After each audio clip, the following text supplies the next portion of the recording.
Hi everyone, good afternoon. This is Manay Gina and welcome back sa aking YouTube channel. So guys, for today's video, pag-usapan natin ang ginagawang movie ni Direk Daryl Yap na itong Pipsi Paloma na si Red Bustamante ang gaganap. Ang galing. Grabe ang talino ni Direk Daryl Yap at ang tapang. Ang daming nagsasabi na grabe yung ginagawa ni Direk Daryl Yap. Hindi siya natakot, baka siya makasuhan. Guys, hindi din yan gagawa ng isang bagay si Daryl Yap kung alam niyang makakasira at makukulong siya. Dito sa movie, siguro kasi yung trailer kasi is pinapakita doon na binanggit yung pangalan ni Vic Soto na sinasabing, Pipsi, magsabi ka ng totoo, nirip ka ba ni Vic Soto?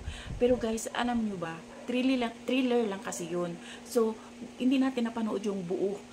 Alam nyo guys, imposibleng gagawa si Daryl Yap na makakasira sa kanya. Hindi yan, matalino si Daryl Yap.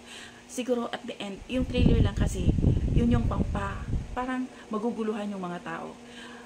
At siguro sa end ng movie na yun, malilinis yung pangalan ng mga Soto. Di natin alam.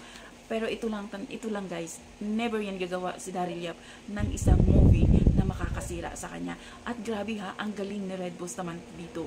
Ang galing niya, parang wow, baka dito na magsimula yung career ni Red Bustamante. Kasi diba nawala siya, ano siya lagi siyang lumalabas dati dun, nung child actress pa siya.